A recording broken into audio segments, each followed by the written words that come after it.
రక్షకుడు ఘోరాంధకార లోకమున మహిమ క్రీస్తు ఉదయించెను రక్షణ వెలుగునీయను రక్షణ వెలుగునీయను ఉదయించే దివ్య రక్షకుడు చింతా విచారముతో నిండి ఉన్న లోకారుదనా విని చింతా విచారముతో నిండి ఉన్న లోకారుదనా విని పాపము నుండి నాశించిపోగా ఆత్మవిమోచకుడు పాపము నుండి నాశించిపోగా ఆత్మవిమోచకుడు మానవాళికై మరణంబు నుండి మానవాళికై మరణంబు నుండి నిత్య జీవమునివ్వన్ దివ్య రక్షకుడు ప్రకాశతార ఉదయించే రక్షింపను దివ్య రక్షకుడు ప్రకాశతార ఉదయించే రక్షింపను ఉదయించే దివ్య రక్షకుడు ఘోరాంధకార లోకమున మహిమ క్రీస్తు ఉదయించెను రక్షణ వెలుగు నీయను రక్షణ వెలుగు నీయను ఉదయించే దివ్య రక్షకుడు పరలోక తండ్రి కరుణించి మనలా పంపేను క్రీస్తు ప్రభు పరలోక తండ్రి కరుణించి మనలా పంపేను క్రీస్తు ప్రభు లోకాంధులకు దృష్టి నివ్వ అరుదెల్లు క్రీస్తు ప్రభు లోకాంధులకు దృష్టి నివ్వ అరుదెల్చే క్రీస్తు ప్రభు చీకటి నుండి దైవ వెలుగునకు చీకటి నుండి దైవ వెలుగునకు తెచ్చే క్రీస్తు ప్రభువు సాతాను శృంఖల మూలాను తెంప ఉదయించే రక్షకుడు సాతాను శృంఖల మూలాను తెంప ఉదయించే రక్షకుడు ఉదయించే దివ్య రక్షకుడు ఘోరాంధకార లోకమున మహిమ క్రీస్తు ఉదయించెను రక్షణ వెలుగు నీయను రక్షణ వెలుగు నీయను ఉదయించే దివ్య రక్షకుడు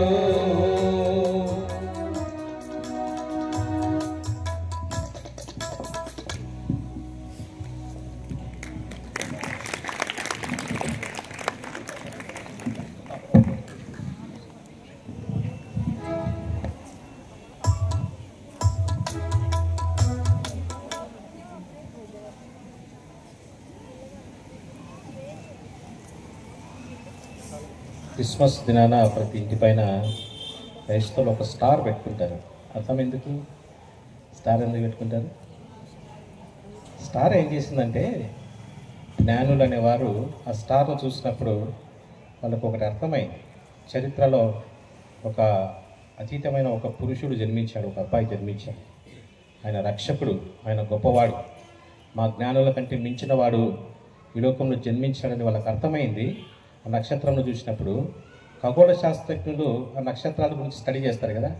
ఆ నక్షత్రం ఈ నక్షత్రం మామూలు నక్షత్రం లాంటిది కాదు, ఇది ఒక ప్రత్యేకమైన నక్షత్రం అని దాన్ని చూసి వాళ్ళు ఏమనుకున్నారంటే నక్షత్రాన్ని వెంబడిద్దాం అనుకున్నారు. ఆ నక్షత్రం ఏమవుతుందంటే మూవ్ అవుతుంది, అది ప్రయాణం చేస్తూ ఉంది, వీళ్ళు ప్రయాణం చేస్తున్నారు.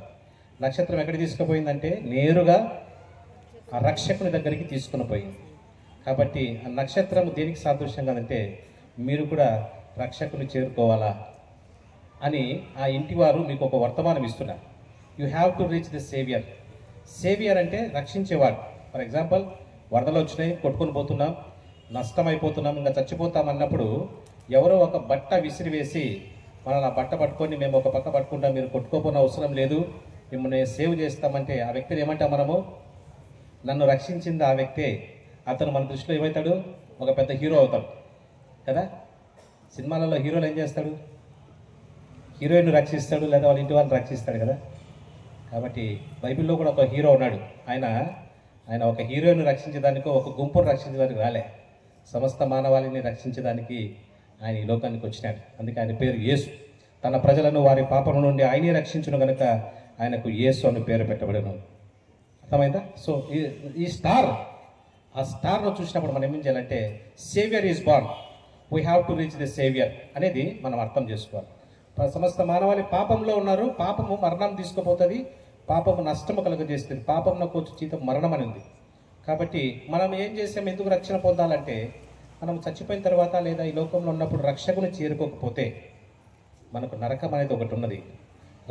పాపమునకు వచ్చి జీతం మరణం, అంటే నిత్య నరకం, అగ్నిగుండం. అది అందులో నుంచి రక్షించబడాలంటే రక్షకుడే. ఆయన అన్నారు, యేసు నేనే మార్గము సత్యము జీవమునై ఉన్నాను. కాబట్టి star leads to the saviour. ఓకేనా?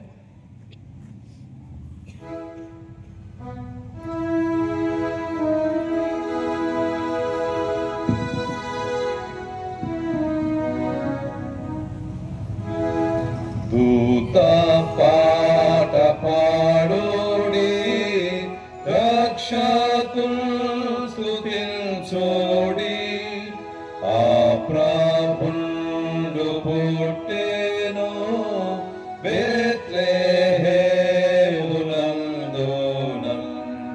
భూజనంబుకెల్లను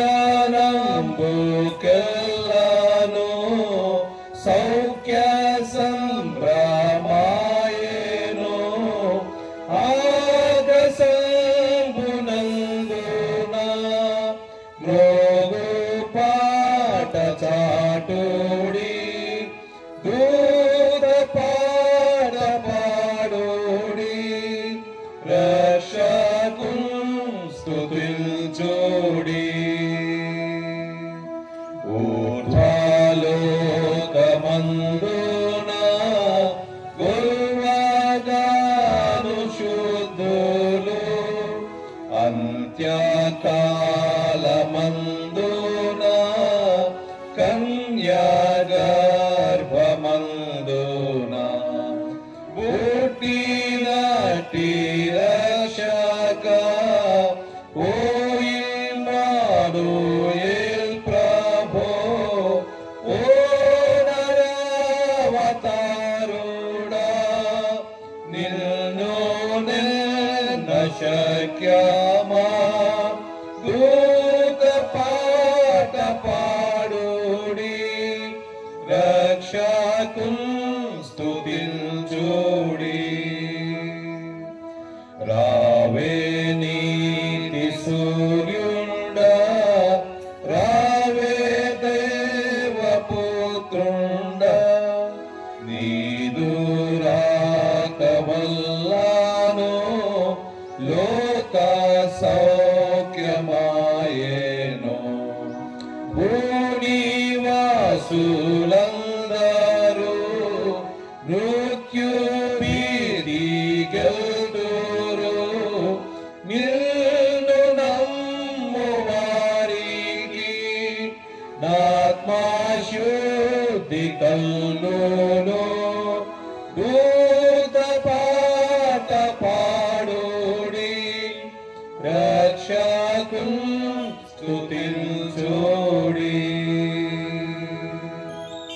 thank you so much.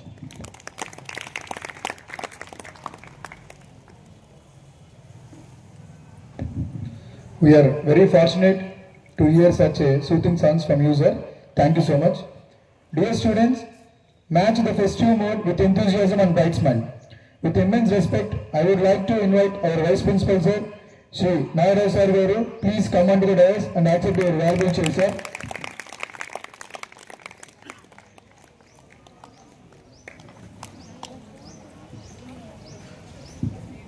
We are fortunate and glad of having you in our college premises.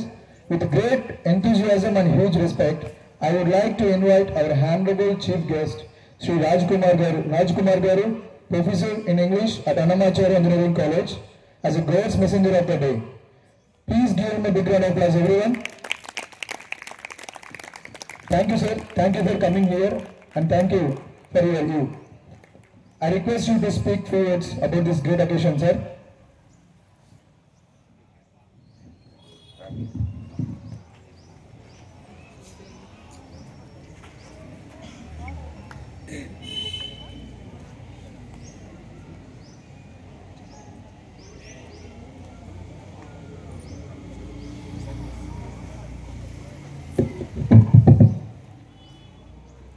Hello, am I audible?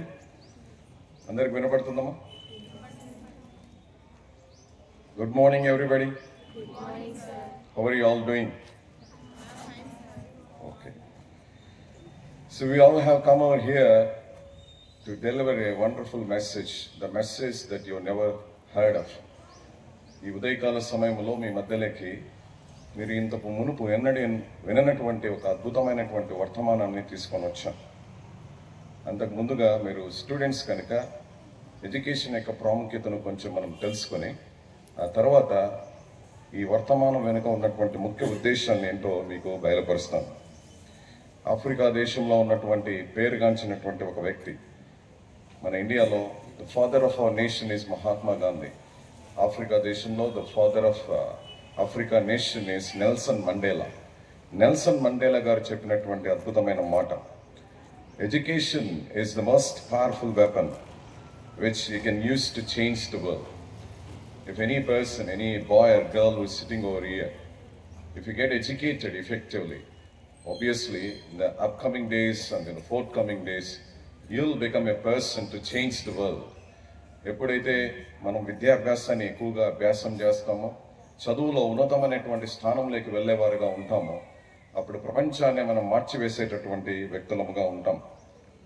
ఇంకొక అద్భుతమైనటువంటి సామెత ఉంది, ఇది టిబెట్ దేశానికి సంబంధించినటువంటి వ్యక్తులు ప్రధానంగా ఉపయోగించేటటువంటి సామెత.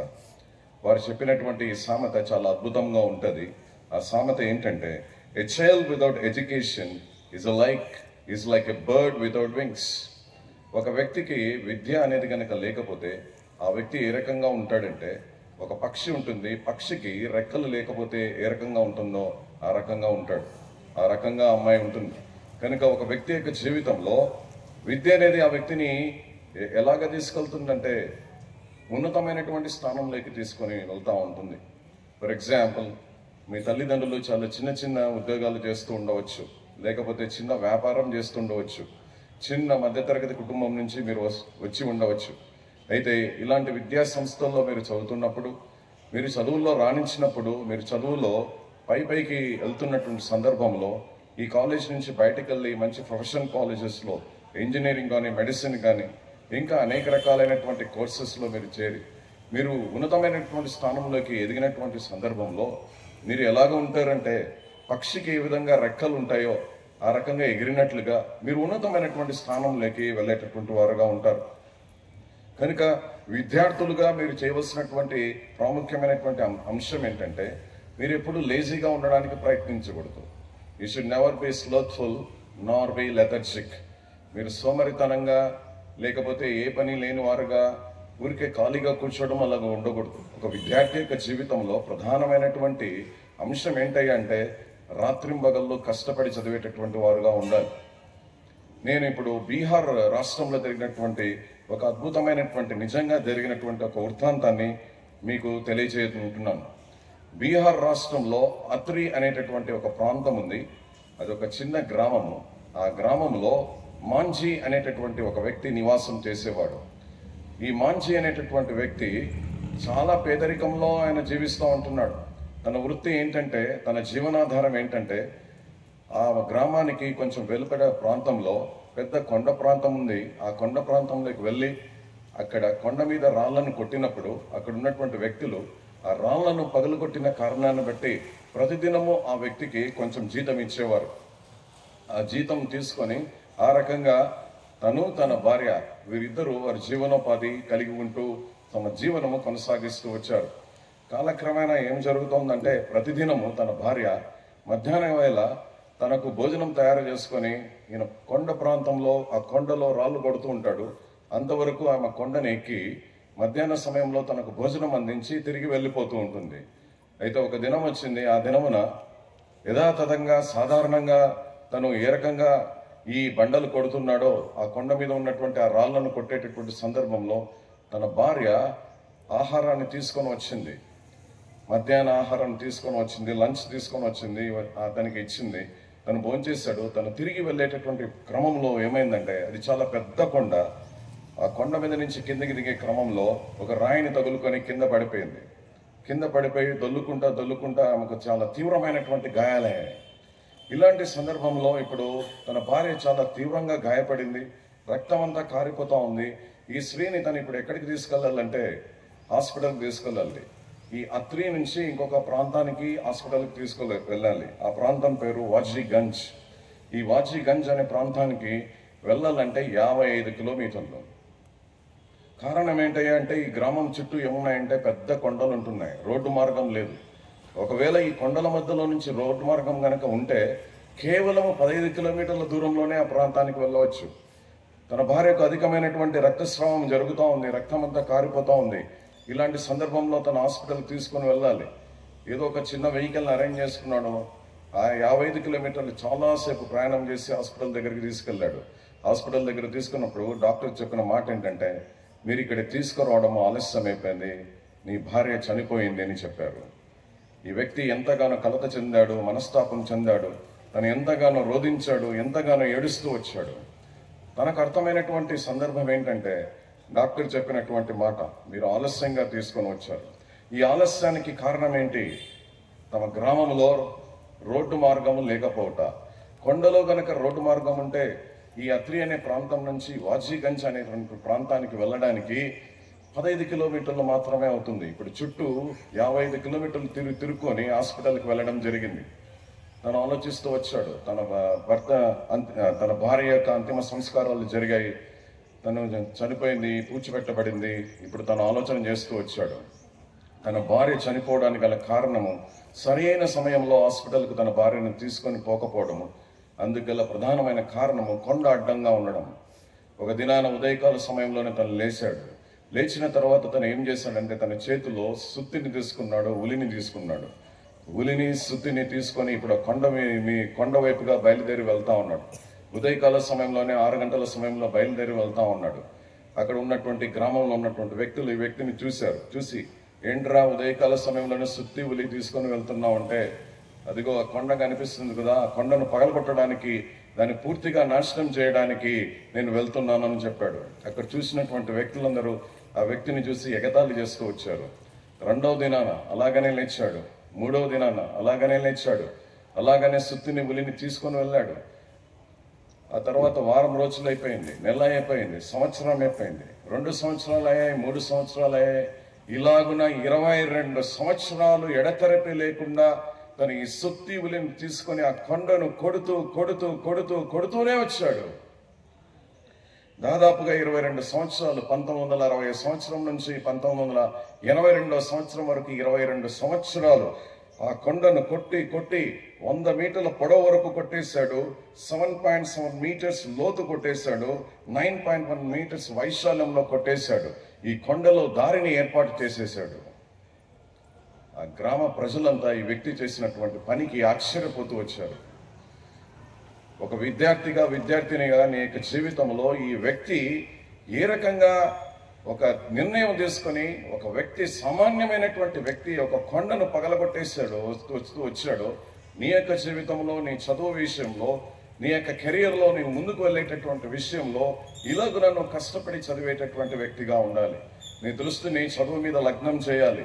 రాత్రనక పగలనక నువ్వు కష్టపడి చదివేటటువంటి వ్యక్తిగా ఉండాలి. మీ తల్లిదండ్రులకు నువ్వు గర్వకారణంగా ఉండాలి. మీ ఇన్స్టిట్యూషన్లో, మీ కాలేజ్లో, మీ ప్రిన్సిపల్, వైస్ ప్రిన్సిపల్, ఇక్కడ ఉన్నటువంటి టీచర్స్, లెక్చరర్స్, వీరికి అందరికీ మీరు గర్వకారణంగా ఉండేటటువంటి వ్యక్తులుగా ఉండాలి. అయితే ఒక వ్యక్తి జీవితంలో చదువు మాత్రమే సరిపోదు. చదువుతో పాటు ఆ వ్యక్తిలో మంచి నడవడిక అనేది చాలా అవసరమైంది. ఒక వ్యక్తి యొక్క జీవితంలో, ఒక విద్యార్థిని యొక్క జీవితంలో మంచి నడవడిక ఏ రకంగా వస్తుందంటే ఆ వ్యక్తి సృష్టికర్త అయినటువంటి దేవుని యందు విశ్వాసం ఉంచడం ద్వారా వస్తుంది. కనుక దేవుని యందు విశ్వాసం ఉంచేటటువంటి వ్యక్తులంగా మనం ఉండాలి. చాలా మందికి ఒక ప్రశ్న తలస్తూ ఉండొచ్చు, మీరు అనుకుంటూ ఉండొచ్చు, is there really a God? Does God really exist? నిజంగా దేవుడు ఉన్నాడా? దేవుడు అనేటటువంటి వ్యక్తి నిజంగానే ఆయన ఉంటున్నాడా అనేటటువంటి ప్రశ్న మీకు తలెస్తూ ఉండొచ్చు. ఒక దినాన ఏం జరిగిందంటే, ఒక ట్రైన్లో ఇద్దరు వ్యక్తులు ప్రయాణం చేస్తూ ఉంటున్నారు. ఈ ప్రయాణం చేసేటటువంటి ఇద్దరు వ్యక్తులు ఎదురెదురుగా కూర్చొని ఉంటున్నాడు. ఒక ఆయనేమో పెద్ద ఆయన, వృద్ధుడు, ముసలివాడైనటువంటి వ్యక్తి, తన చేతిలో ఇలాగనే బైబిల్ గ్రంథాన్ని పెట్టుకొని ఆయన చదువుతూ ఉన్నాడు. తనకు ఆపోజిట్ లో ఎవరు కూర్చొని ఉన్నాడంటే ఒక యంగ్స్టర్ కూర్చొని ఉన్నాడు. ఆ యంగ్స్టర్ ఎవరు అంటే ఆయన ఒక సైంటిస్ట్, ఆయన ఒక శాస్త్రవేత్త. ఇప్పుడు ఆ యంగ్స్టర్ ఈ పెద్ద ఆయన అడిగాడు, ఏంటయ్యా పెద్ద ఆయన, నీ చేతిలో ఏదో పట్టుకొని ఏదో చదువుతున్నావు? అప్పుడు ఆయన చెప్పాడు, ఇది పరిశుద్ధ గ్రంథం అంటారు, ఈ బైబిల్ను చదువుతున్నాను. నీ బైబిల్ దేని గురించి బోధిస్తుంది? నీ బైబిల్ దేవుడు ఈ సృష్టినంతా దేవుడు సృజించాడని బోధిస్తూ ఉంటుంది కదా అంటే, అవునండి, మీరు నమ్ముతారా దాని అంటే, నేను అక్షరాలు నమ్ముతానని పెద్ద ఆయన చెప్పాడు. అప్పుడు ఈ శాస్త్రవేత్త ఏమని చెప్పాడంటే, ఈ కాలంలో ఏంటండి ఇంత సైన్స్ అండ్ టెక్నాలజీ ఎంతగానో పెరిగిపోతుంది, మనిషి యొక్క నాలెడ్జ్ పెరిగిపోతూ ఉంది, ఇలాంటి సందర్భంలో, ఇలాంటి సమయాల్లో మీరు దేవుని నమ్ముతారా అని ముసలాయన్ను ఆయన ఎగతాళి చేసినట్లుగా ఆయనను ఎంతగానో ఒక మాకింగ్ వేలో మాట్లాడుతూ వచ్చాడు. ఆ పెద్ద ఆయన చాలా కామ్గా ఉంటూ వచ్చాడు, ఏమీ మాట్లాడలేదు. ఇప్పుడు పెద్ద ఆయన దిగవలసినటువంటి స్థలం వచ్చింది. అప్పుడు ట్రైన్ ఆగింది. ట్రైన్ ఆగి వెళ్ళిపోయేటటువంటి క్రమంలో ఈ యవనస్తుడైనటువంటి వ్యక్తి, ఆ యంగ్స్టర్, యంగ్ సైంటిస్ట్, పెద్ద ఆయన, నీతో చాలాసేపు నేను మాట్లాడుతూ వచ్చాను, నీ పేరేంటో నేను అడగలేదు, దయచేసి మీ పేరు చెప్తారా అని అడిగాడు. అప్పుడు పెద్ద ఆయన దిగిపోతూ, నా పేరు మీకు చెప్పాలా, నా పేరు ఏంటో తెలుసా అని చెప్పాడు. ఏం పేరు చెప్పాడో తెలుసా? My name is Thomas Alva Edison.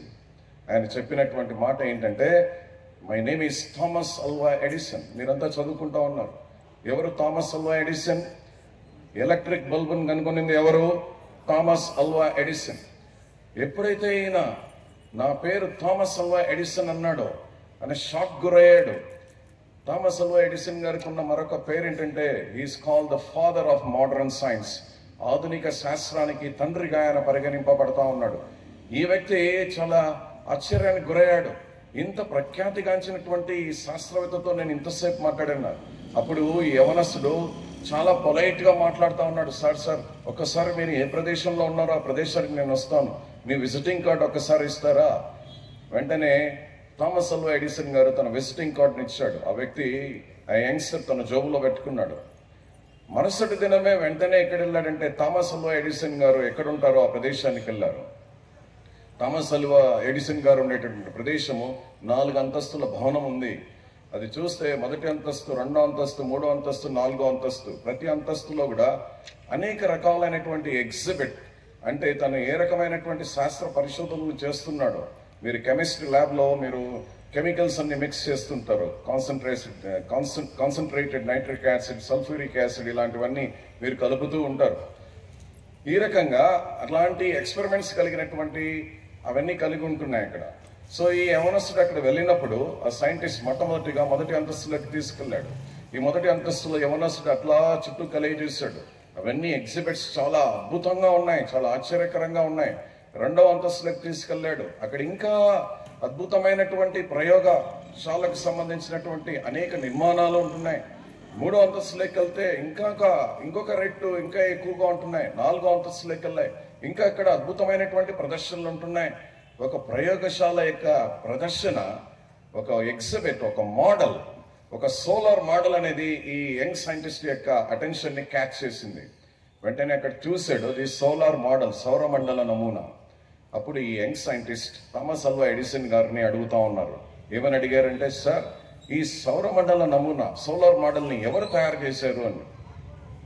వెంటనే థామస్ అల్వా ఎడిసన్ ఏమని చెప్పాడంటే, ఏమోనండి ఇది ఎవరు తయారు చేశారో నాకు తెలీదు, నేను నిన్న మీతో పాటు నేను ప్రయాణం చేస్తూ ఉన్నాను కదా, అయితే ఒక విషయము, ఈ ల్యాబ్లో నేను తప్ప ఎవరు ఉండరు, ఈ ప్రాంతంలో నేను తప్ప ఎవరు ఉండరు అని చెప్పారు. అప్పుడు యవనస్తుడు ఆ యంగ్స్టర్ నవ్వుతూ ఇలా అన్నాడు, ఏంటి సార్ మీరు తప్ప ఎవరు లేరంటున్నారు, అది ఎలా వస్తారు సార్, మీరు అది దాన్ని నిర్మించకపోతే ఎట్లా వస్తుంది అని అన్నాడు. అప్పుడు థామస్ అల్వా ఎడిసన్ గారు ఈ రకంగా యవనస్తుని ప్రశ్నించారు. ట్రైన్లో ప్రయాణం చేసేటప్పుడు నువ్వు ఏమన్నావు, సృష్టికర్తను నువ్వు నమ్ముతున్నావా, దేవుని నమ్ముతున్నావా, దేవుడు లేడని నువ్వు చెప్తూ వచ్చావా, ఇప్పుడేమంటున్నావు, ఇక్కడ చూసినటువంటి సౌరమండల నమూనాను ఇది ఎవరో ఒకరు సృష్టించకుండానే ఎవరో ఒకరు నిర్మించకుండానే ఇక్కడికి రాలేదు అంటున్నావు. అప్పుడు థామస్ అల్వా ఎడిసన్ గారు చెప్పినటువంటి మాట, no creation is being created without a creator, for every creation there is a creator. ఏ సృష్టి కూడా సృష్టికర్త లేకుండా సృష్టింపబడలేడు, ప్రతి సృష్టికి ఆ సృష్టికర్త ఉంటున్నాడు. ఆ సృష్టికర్త ఎవరంటే దేవుడు. ఆ దేవుడు మానవాకారంలో ఆ పరలోకము నుంచి ఆయన విడిచిపెట్టి మానవులైనటువంటి మనందరినీ రక్షించుటకై ఈ క్రిస్మస్ సందేశంలో మనం నేర్చుకోవాల్సిన ముఖ్యమైన మూలాంశం ఏంటంటే, ఆ దేవాది దేవుడే మానవాకారంలో భూలోకానికి ప్రభువైనటువంటి యేసుక్రీస్తు వారి యొక్క రూపంలో ఆయన జన్మించాడు. బైబిల్ గ్రంథంలో యోహాను సువార్త 1వ అధ్యాయంలో 1వ వచనంలో ఈ రకంగా వ్రాయబడతా ఉంది, in the beginning was the word was with God and the word was God. ఆది యందు వాక్యం ఉండెను, వాక్యము దేవుని యొద్ద ఉండెను, ఆ వాక్యమే దేవుడై ఉండెను. ఆ దేవుడే ఎవరంటే ఆ దేవుడే ప్రభు అయినటువంటి యేసుక్రీస్తు వారుగా ఉంటున్నారు. ప్రభు అయినటువంటి యేసుక్రీస్తు వారు ఈ భూమి మీదకి రావడానికి గల ప్రధానమైనటువంటి కారణం ఏంటి, భూమి మీద ఉన్నటువంటి మానవుని యొక్క తలంపులు, మానవుని యొక్క హృదయము, మానవుని యొక్క క్యారెక్టర్, మానవుని యొక్క గుణలక్షణాలు ఏ రకంగా ఉన్నాయంటే, మానవుని యొక్క హృదయం అంతా పాపంతో నిండుకొని ఉంది. మనలో ప్రతి ఒక్కరి జీవితాన్ని వ్యక్తిగతంగా ఒకవేళ మన మైండ్ని కనుక స్కాన్ చేసి చూపించినట్లయితే, మన మైండ్లో తిరిగే అన్ని సంగతులు ఇక్కడ ఒక డిస్ప్లే వేసామంటే, నేను ఎన్నిసార్లు అబద్ధాలు చెప్పాను, ఎన్నిసార్లు ఇతరులు మోసగించాను, ఎన్నిసార్లు తల్లిదండ్రులు మోసగించాను, ఎన్నిసార్లు నా లెక్చరర్స్ మోసగించాను, ఈ సంగతులన్నీ అక్కడ డిస్ప్లే కనుక చేస్తే మన దగ్గరికి ఎవరు రారు. ఇంత భయంకరమైనటువంటి స్థితిలో, పాపపు స్థితిలో ఉండేటటువంటి వారు, ఇటువంటి పాపపు స్థితిలో ఉండేటటువంటి మానవుని రక్షించడానికి పాపము లేనటువంటి, పాపరహితుడైనటువంటి ఒక రక్షకుడు అవసరమై ఉంటున్నాడు. కనుక పాపములో ఉన్నటువంటి మనలను పాపము నుంచి విడుదల చేయుటకు పాపరహితుడైనటువంటి యేసుక్రీస్తు వారు ఈ భూలోకానికి వచ్చారు. మనం చూసినట్లయితే గ్రామాల్లో ఏదైనా మనకు గృహాల్లో మనకు ఎక్కువ అభివృద్ధి లేనటువంటి సందర్భంలో, పొలాలు సరిగా పండనటువంటి సందర్భాల్లో మనం ఏం చేస్తుంటామంటే, గొర్రె పిల్లను, మేక పిల్లను వాటిని బలిగా అర్పిస్తూ ఉంటాం, అనగా రక్తాన్ని చిందిస్తూ ఉంటాం. అయితే ఈ గొర్రె పిల్లలు లేకపోతే మేకలు ఇవన్నీ పశువులు, అవి చాలా మలినమైనవి, వాటిలో ఎలాంటి పరిశుద్ధత లేదు. అయితే అపవిత్రుడైనటువంటి, పరిశుద్ధుడు కానటువంటి మానవుని రక్షించుట కొరకై ప్రభువైనటువంటి యేసుక్రీస్తు వారు తన పరిశుద్ధమైనటువంటి అమూల్యమైనటువంటి రక్తాన్ని కల్వరి శిలువపై కారుస్తూ వచ్చాడు. మన హృదయంలో కలిగిన చెడు తలంపులు బట్టి ఆయన తల మీద ముళ్ళ కిరీటం, మన చేతులతో చేసినటువంటి పాపములను బట్టి చేతిలో ఆయనకు మేకులు కొట్టారు, చీలలు కొట్టారు. మన కాళ్ళతో మనం జరిగించినటువంటి అపవిత్రమైన కార్యములను బట్టి ఆయన కాళ్ళల్లో మేకులు కొడుతూ వచ్చారు. మనం చేసినటువంటి ఈ పాపములన్నిటిని బట్టి ఆయన యొక్క పరిశుద్ధమైనటువంటి రక్తాన్ని కారుస్తూ వచ్చాడు. కనుక నాకు రావాల్సినటువంటి శిక్ష ఏంటంటే నరకం. ప్రభువైనటువంటి యేసుక్రీస్తు వారు భూలోకానికి వచ్చినటువంటి ప్రాముఖ్యమైనటువంటి ఉద్దేశము, ఈ క్రిస్మస్ సందేశం ఏంటయ్యా అంటే, ఈ ప్రభువైనటువంటి యేసుక్రీస్తు వారు మనందరినీ పాపము నుంచి విముక్తి చేయడానికి, మన పాపానికి శిక్ష.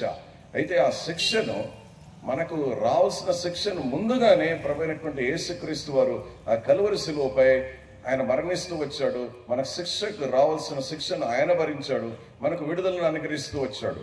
1969 సంవత్సరంలో చంద్రమండలంలోకి 3 వ్యక్తులు వెళ్తూ వచ్చారు. ఒక వ్యక్తి పేరు నీల్ ఆర్మ్స్ట్రాంగ్, ఇంకొక వ్యక్తి పేరు ఎడ్విన్ ఆల్డ్రిన్, మూడో వ్యక్తి పేరు మైకేల్. ఆ తర్వాత 1971 సంవత్సరంలో మరొక వ్యక్తి చంద్రమండలంలోకి వెళ్ళాడు. ఆ వ్యక్తి పేరు James Benson Irwin, J B Irwin అని అంటారు ఆ వ్యక్తిని.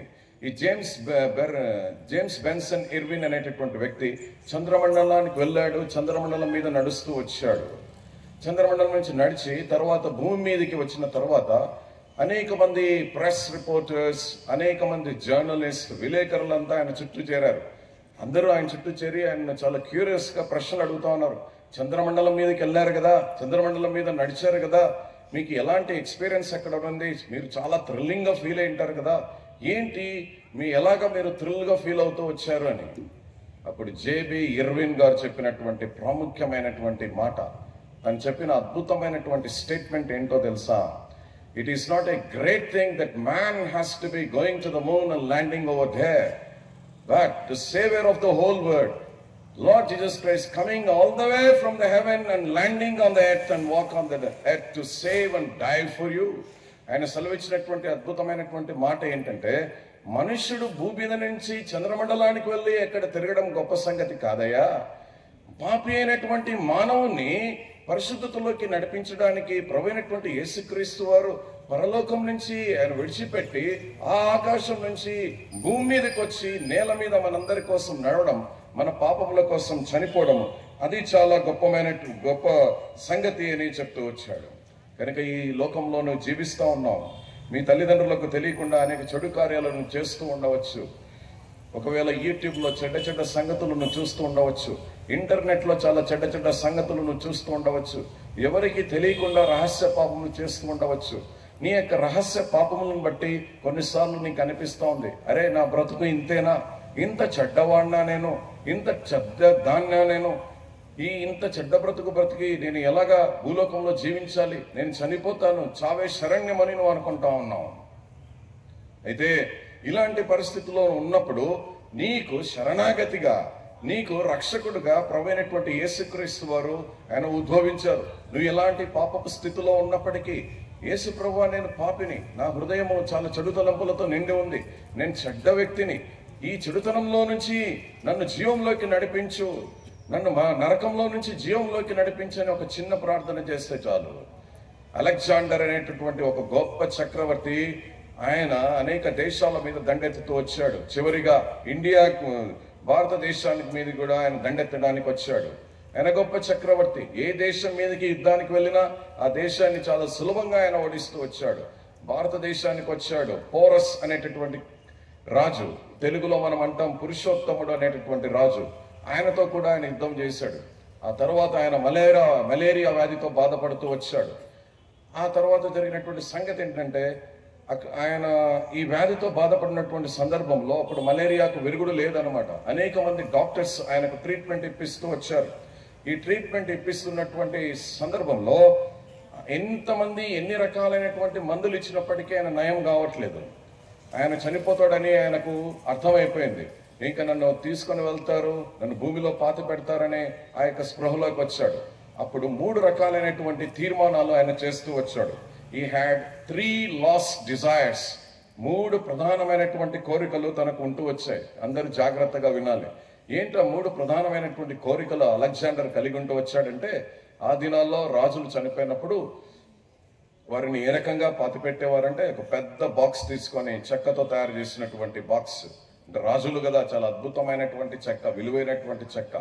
ఆ బాక్స్ లోపల మనిషిని పెట్టేవారు. దాన్ని ఏమంటారంటే కఫిన్ అని అంటారు. ఈ కఫిన్ అంటే ఒక పెద్ద చెక్క బాక్స్ అన్నమాట.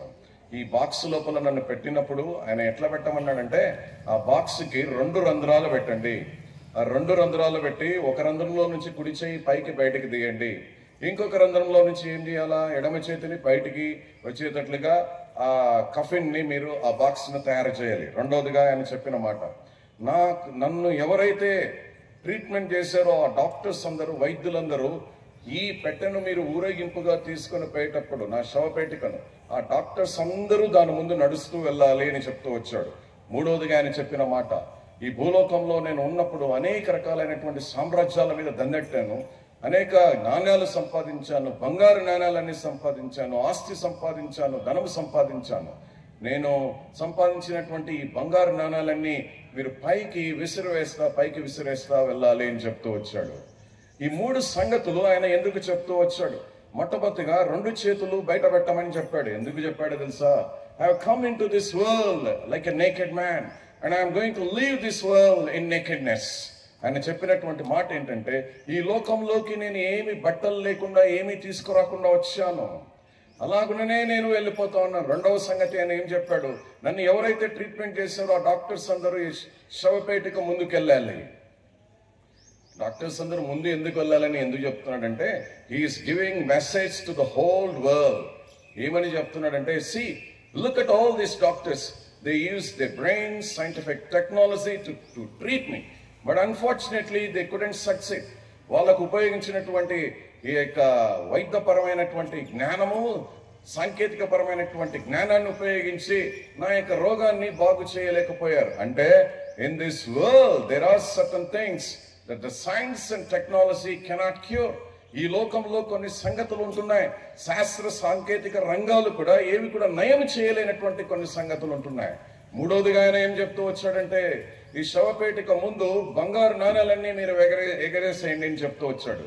అంటే ఆయన చెప్పింది ఏంటంటే, ఈ లోకంలో ఎంత సంపాదించుకున్నా, ఎంత ధనం సంపాదించుకున్నా, ఆస్తి సంపాదించుకున్నా, బంగారు సంపాదించుకున్నా, నువ్వు చనిపోయిన తరువాత నీతో పాటు వాటినన్నింటినీ ఎత్తుకొని పోలేవు అని ఆయన చెప్తూ వచ్చాడు.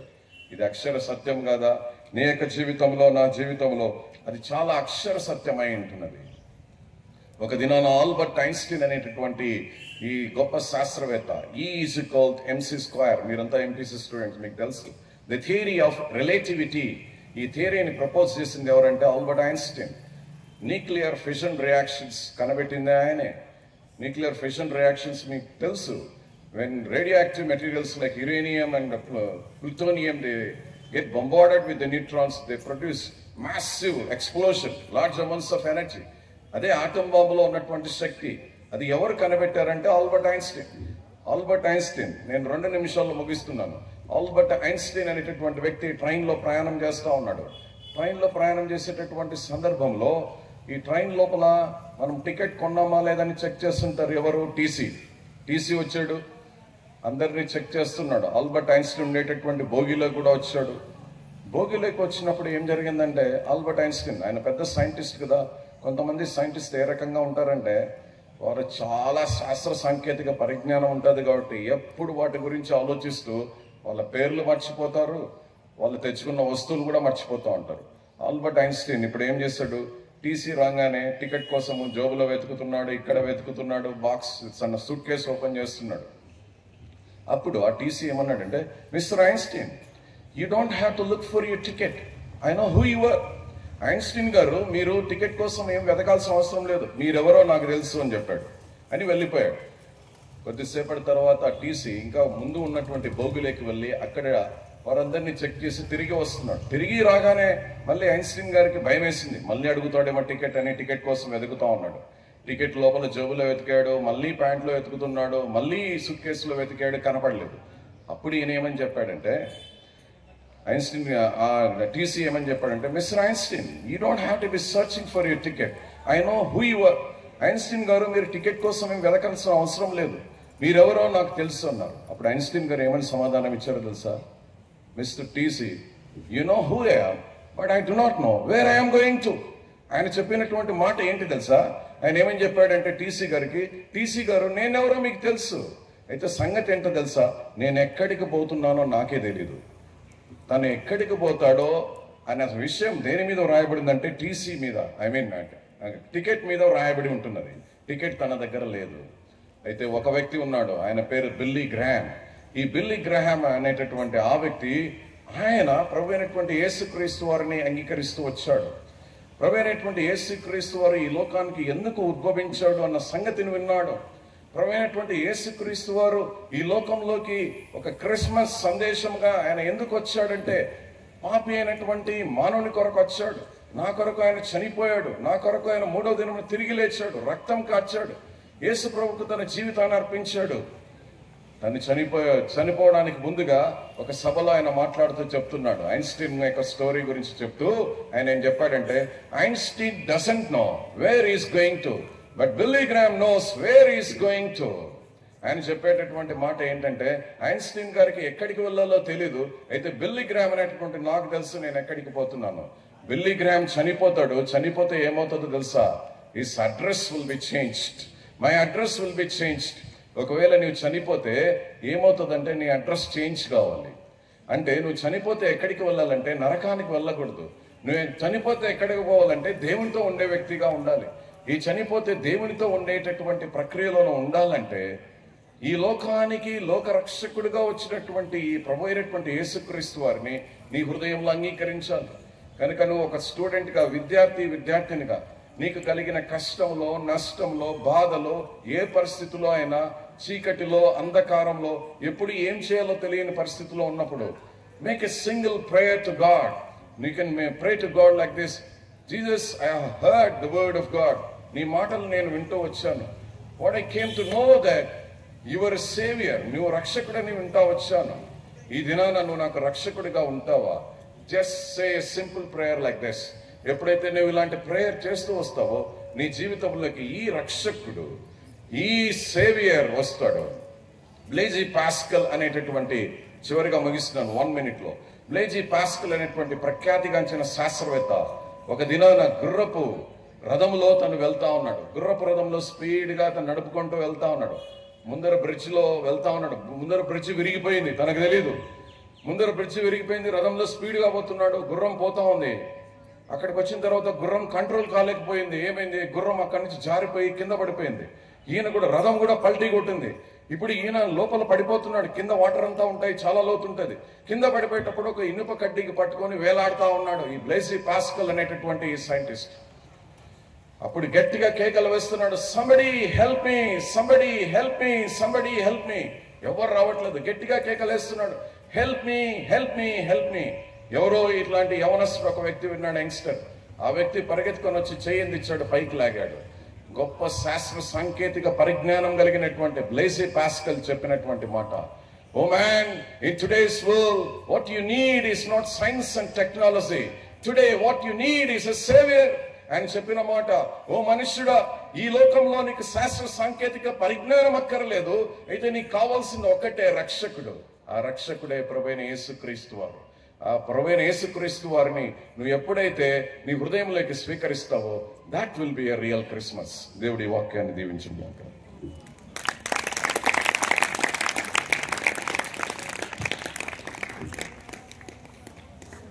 చక్కటి వర్తమానం ఇచ్చిన ప్రొఫెసర్ రాజ్ కుమార్ గారికి హృదయపూర్వక వందనములు తెలియజేస్తున్న ఒక్క నిమిషం మీరు కళ్ళు మూసుకున్నట్లు, తలలు వంచినట్లయితే చిన్న మాట ప్రార్థన చేస్తాం. ప్రేమగల తండ్రి, పరిశుద్ధమైన దేవ, ఇంతవరకు ప్రభా క్రిస్మస్ యొక్క ప్రాధాన్యత గురించి మీ ప్రజలకు, పిల్లలకు వినిపించినారు. ప్రభా, మీరు వారందరినీ ప్రేమిస్తున్నారని, వారి నిమిత్తమే మీరు ఈ లోకానికి వచ్చినారని, ప్రభా వారి నిమిత్తమే మీరు ప్రాణం పెట్టుటకు సిలువనెక్కారని, ప్రభా మీరు కార్చిన రక్తం ద్వారా వారి పాపములు క్షమించి వారిని కూడా ప్రభా మీ రాజ్యంలో చేర్చుకుంటారనే వర్తమానము ప్రభా మీ బిడ్డలకు మీరు వినిపించినారు. అందుకే మీకు ఎంతో వందనాలు ప్రభా. బిడ్డలు ఎంతో చక్కగా విన్నారు. నిన్న వారిలో కార్యం దయచేయము ప్రభా. ఈ యొక్క క్రిస్మస్ వారి జీవితంలో నూతనమైన అధ్యాయము వారి ప్రారంభమవుటకు కృప చూపించవలసిందిగా ప్రార్థన చేస్తూ, చేరి వచ్చిన బిడ్డలందరినీ ఆశీర్వదించి దీవించము. వారి చదువులలో జ్ఞానం దయచేయము ప్రభా. వారి యొక్క ప్రభా తల్లిదండ్రులను ఆశీర్వదించి దీవించము. వారి యొక్క ఫైనాన్షియల్ స్టేటస్, ఫిజికల్ స్టేటస్ ప్రభా అద్భుతమైన రీతిలో మీరు మార్చి ప్రభా యొక్క కాలేజీ స్టాఫ్ను ప్రభా, మేనేజ్మెంట్ను, స్టాఫ్ను ప్రభా అందరినీ కూడా మీరు ఆశీర్వదించి దీవించి ఈ యొక్క అవకాశం ఇచ్చిన వారందరికీ ప్రభా మీరు దీవెనలో ఆశీర్వాదములు దయచేయవలసిందిగా ప్రార్థన చేస్తూ యేసు నామమున ప్రార్థించి వేడుకుంటున్నాం తండ్రి, ఆమేన్. ఇప్పుడు మీకు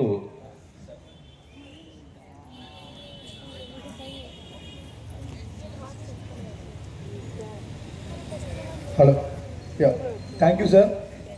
All of you for your presence. I request the faculty to distribute the sweets to the students. Thank you one and all for your participation. All is calm, all is bright. Wishing you very Christmas delight. May the spirit of Christmas fill your heart with happiness. Thank you one and all.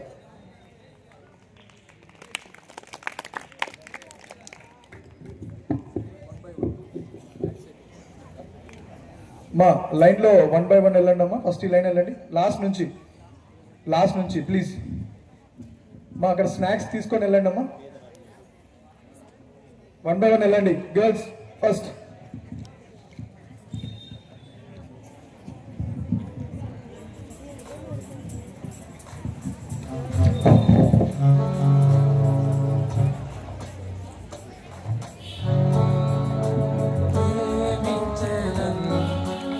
అధికముగా ఆరాధింతుం ఆసక్తితో ప్రేమించెదం. అధికముగా ఆరాధింతుం ఆసక్తితో పూర్ణ మనసుతో ఆరాధింతుం పూర్ణ బలముతో ప్రేమించెదం. పూర్ణ మనసుతో ఆరాధన ఆరాధన ఆరాధన ఆరాధన ఆరాధన. ఎబినేజరే ఎబినేజరే ఇంతవరకు ఆదుకున్నావు. ఎబినేజరే ఎబినేజరే ఇంతవరకు ఆదుకున్నావు. ఆదుకున్నావు. మనసుతో ఆరాధింతుం పూర్ణ బలముతో ప్రేమించెదం. పూర్ణదన ఆరాధన ఆరాధన ఆరాధన ఆరాధన ఆరాధన ఆరాధన.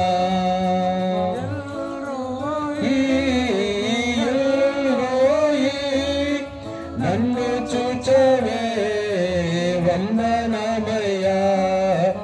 ఎల్రోయి ఎల్రోయి నన్ను చూచవే వందనమయ్యా.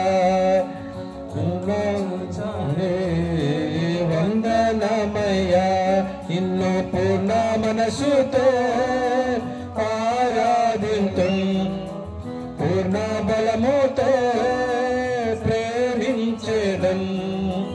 ఆరాధన ఆరాధన ఆరాధన ఆరాధన ఆరాధన ఆరాధన ఆరాధన.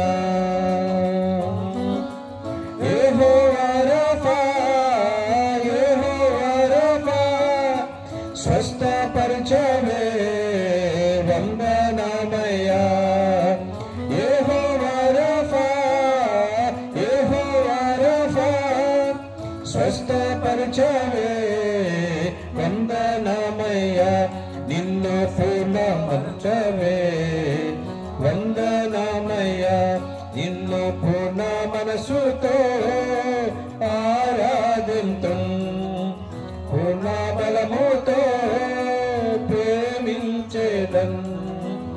ఆరాధన ఆరాధన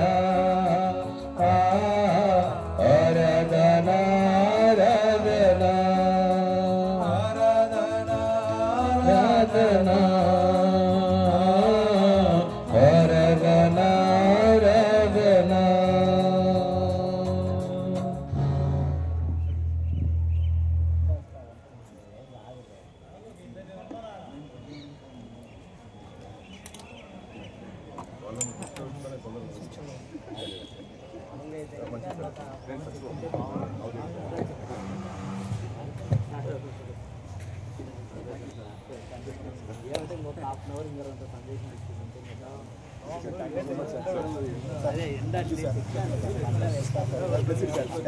మధుకిచ్చిన